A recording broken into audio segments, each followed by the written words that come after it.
anniversary of D-Day, and on this very day, a Wetumpka man finds a piece of history from that time, and now he's searching tonight for family members of a World War II veteran who he believes lives in Alabama. Reporter Catalina Trevino joins us now live with why he's doing this. It's the Big Story exclusive on Alabama News Network.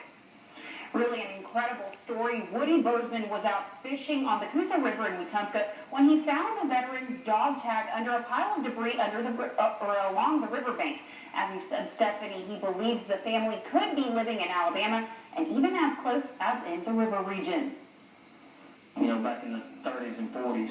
Woody Bozeman was stunned when he found a piece of World War II history float ashore into a pile of debris along the Coosa River. Well, it's kind of ironic, you know, when I picked it up, you really couldn't tell what it was.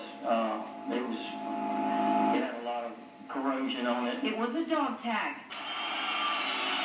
But with a little sanding, history was unfolding even more. The name on the dog tag, Donald B. Jones. It was in so much rubble, so much stuff. You know, there were bottles we were finding milk bottles from, you know, the 40s. No telling how long that dog tag has been missing for. It had part of the chain still attached to it. It was just barely hanging on. I pulled it off, but it'd be pretty neat if the other side was still there. Dog tags usually come in pairs. Bozeman says he hasn't been able to find the second tag.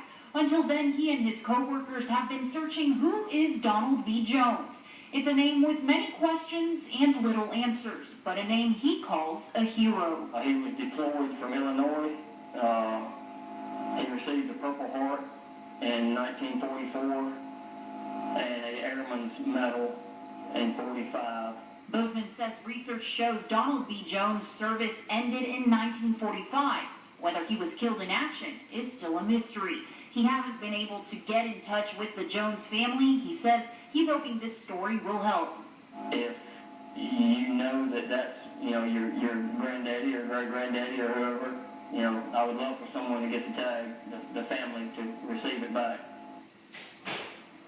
And Bozeman says he's found all sorts of treasures as he's been fishing or looking through rubble, but he says this one is definitely one of his favorites. He says he'll be going back this weekend to see if he can find the other dog tag that's paired up with it, Stephanie. An amazing story. Thanks, Catalina. Now, we want to help Bozeman find the family as well.